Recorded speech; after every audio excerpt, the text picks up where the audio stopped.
Eten eta elkartea kantolatuta eta txistularien bandaren laguntzarekin joan zen azaroren 20an kalejira musikatua ospatu zen herriko kaleetan zehar.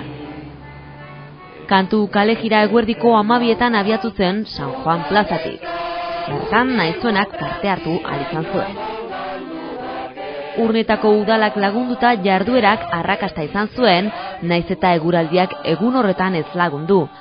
Hala ere herritarrak animatu ziren eta musikarekin eta giro honean igaro zuten eguna. Pixka bat beranduago eta indarrak berreskuratzeko asmoz, parte hartzaileek bazkari herrikoi batetan parte hartzeko aukera izan zuten eten eta elkartean. Bazkaria arratsaldeko ordubiak aldera hasi zen eta bertan musikak ere atal berezia izan zuen. Izan ere musika eta kantuak bazkalostean animatu zituzten herritarrak.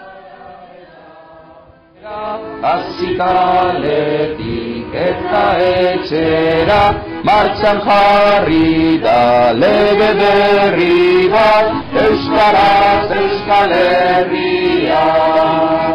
Hasi etxetik eta kalera, azikaletik eta etxera martxan jarri da lege berri bat euskaraz Euskal Herria.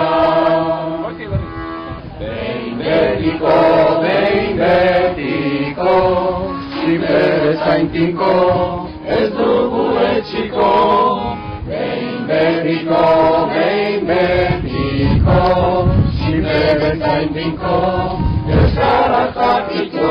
Etxean gataldean, berdin jolasean, eskola lanean, izudan eta pozean, dakiten erabiliz, dakitenek ikasi, herriak osaturik euskaraz nahi dugu bizi. Hasi etxetik eta kalera, hasi kaletik eta etxera, martxan jarri da lege berri bat, euskaraz Euskal Herria. Hasi etxetik eta kalera, hasi kaletik eta etxera, martxan jarri da lege berri bat, euskaraz Euskal Herria.